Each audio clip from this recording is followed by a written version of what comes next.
자, 여러분 안녕하세요. 오늘의 핵심 해설 시간에 오신 걸 환영합니다. 오늘 우리는 인류의 첫 번째 여인 하와의 깊고 심오한 산막의 구속사적 여정을 쭉 따라가 보려고 하는데요. 여러분, 이건 그냥 옛날 성경책에 나오는 뻔한 이야기가 절대 아닙니다. 창조에서 시작해서 타락, 그리고 마침내 회복의 약속으로 이어지는 정말 놀랍고 입체적인 이야기거든요. 기대하셔도 좋습니다. 오늘 우리가 살펴볼 전체적인 흐름은 이렇습니다. 1. 첫 번째 여인 하와. 2. 창조, 동등한 돕는 배필. 3. 타락, 유혹과 무너진 신뢰. 4. 약속, 가죽옷과 새로운 시작. 그리고 마지막 5번, 오늘을 위한 신앙적 교훈까지. 자, 그럼 바로 시작해볼까요? 네, 첫 번째 파트입니다. 첫 번째 여인, 하와. 솔직히 우리 다들 하와 하면 제일 먼저 그 뱀한테 속아서 사과 먹은 사람? 약간 이렇게 떠올리잖아요.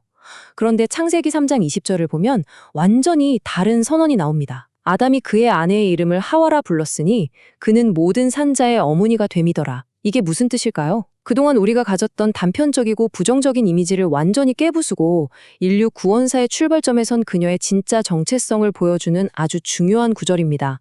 이름의 어원을 알면 진짜 깜짝 놀라실 거예요. 히브리어로 하와는요, 무려 생명 또는 살아있는 자를 뜻합니다. 그러니까 처음부터 하와는 실패나 타락을 상징하는 존재가 아니었던 거예요. 오히려 생명을 품고 그 생명을 전파하는 아주 희망차고 생명력 넘치는 존재로 지음받았다는 사실 꼭 기억하셨으면 좋겠습니다. 자, 이어서 두 번째 파트입니다. 창조, 그리고 동등한 돕는 배필에 대한 이야기로 넘어가 보죠. 이거 정말 흥미로운데요. 우리가 보통 돕는 배필이라고 하면 왠지 모르게 약간 종속적인 역할 아니면 보조자 이렇게 오해하기 쉽잖아요. 그런데 히브리어 원어인 에제르 케네구도는 전혀 다른 그림을 그립니다. 바로 마주보며 서 있는 동등한 파트너라는 뜻이거든요. 여기서 진짜 놀라운 팩트 하나 알려드릴까요? 구약 성경에서 에제르, 즉 돕는 자라는 단어는요, 놀랍게도 대부분 연약한 인간을 도우시는 아주 강력한 하나님을 묘사할 때 쓰였습니다. 대박이죠? 그러니까 하와는 연약한 비서 같은 역할이 아니라 아담에게 없어서는 안 될 아주 강력하고 동등한 구원투수 파트너로 창조된 겁니다. 생각해보세요. 아담이 하와를 딱 처음 보고 뭐라고 했죠? 맞아요. 내 뼈 중에 뼈요, 살 중에 살이라. 이거 정말 엄청난 로맨틱한 고백이거든요. 완벽하게 디자인된 동등한 관계가 얼마나 깊은 연합을 누렸는지 보여줍니다.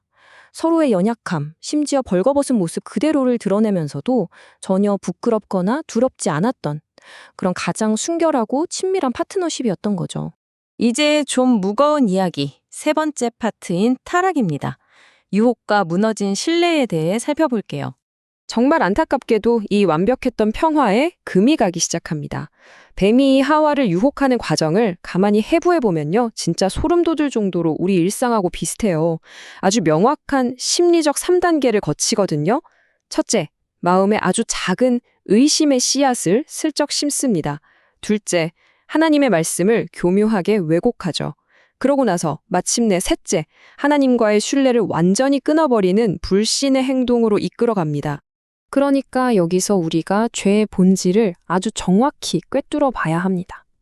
타락이라는 건 단지 선악과라는 과일을 하나 따먹었다, 혹은 규칙 하나를 어겼다, 이런 단순한 문제가 아니었어요.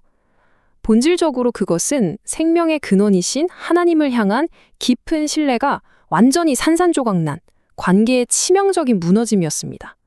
이게 진짜 핵심입니다. 하지만 여러분, 이야기가 여기서 끝나지 않습니다. 네 번째 파트, 약속, 가죽옷과 새로운 시작입니다. 이 이야기가 비극으로 끝났다면 우리 모두 절망이었겠죠? 그런데 인간의 뼈아픈 반역 직후에 하나님이 어떻게 반응하셨는지 한번 보세요. 물론 죄에 대한 책임은 명확하게 물으십니다. 하지만 동시에 그 두 사람의 수치를 덮어주려고 직접 가죽옷을 지어 입히시죠. 게다가 장차 뱀의 머리를 상하게 할 메시아, 즉 최초의 복음인 원복음을 선포하십니다.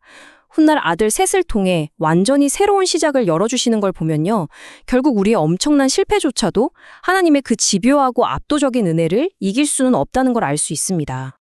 자, 이제 마지막 다섯 번째 파트입니다. 오늘을 위한 신앙적 교훈, 우리 삶에 어떻게 적용할지 보시죠. 지금 잠시만 멈춰 서서 우리 스스로에게 진짜 솔직하게 한번 질문해 봤으면 좋겠어요. 하와가 뱀의 그럴듯한 거짓말에 귀를 기울였던 것처럼 지금 수많은 유혹 속에서 내가 무비판적으로 듣고 따라가는 잘못된 권위는 뭘까요? 그게 다른 사람들의 시선일 수도 있고요. 시대의 세속적인 문화일 수도 있고 아니면 내 안에 깊은 욕망일 수도 있습니다. 한번 곰곰이 생각해 보시죠. 그렇다면 우리는 당장 오늘을 어떻게 살아야 할까요? 일단 나를 계속 넘어뜨리는 그 반복적인 유혹의 패턴들을 꼭 점검해 보셔야 합니다. 그리고 흔들림 없이 하나님의 말씀을 꽉 붙드세요. 또 하나 중요한 건 가정이나 직장에서 누군가를 지적하고 깎아내리기보다는 먼저 마주보며 격려하고 세워주는 진짜 에제르케네도가 되어주자는 겁니다. 결국 우리 각자의 일상을 창조, 타락, 약속이라는 이 거대한 큰 그림 안에 비추어 보는 거죠. 이제 오늘의 핵심 해설을 마무리하면서 여러분에게 이 질문을 꼭 던지고 싶습니다.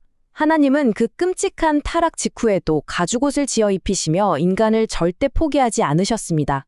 그렇다면 오늘 여러분은 스스로를 과거의 실수나 상처에 얽매인 실패한 자로 규정하시겠습니까? 아니면 끝없는 은혜를 입은 하나님의 형상으로 지음받은 존귀한 자로 선포하시겠습니까? 하와의 이야기는 묻혀있는 과거가 아니라 오늘 우리가 새롭게 써내려가야 할 생명의 역사입니다. 오늘 하루도 생명력 넘치게 심리하시길 바라면서 저는 다음 해설에서 더 흥미로운 통찰로 찾아뵙겠습니다. 감사합니다.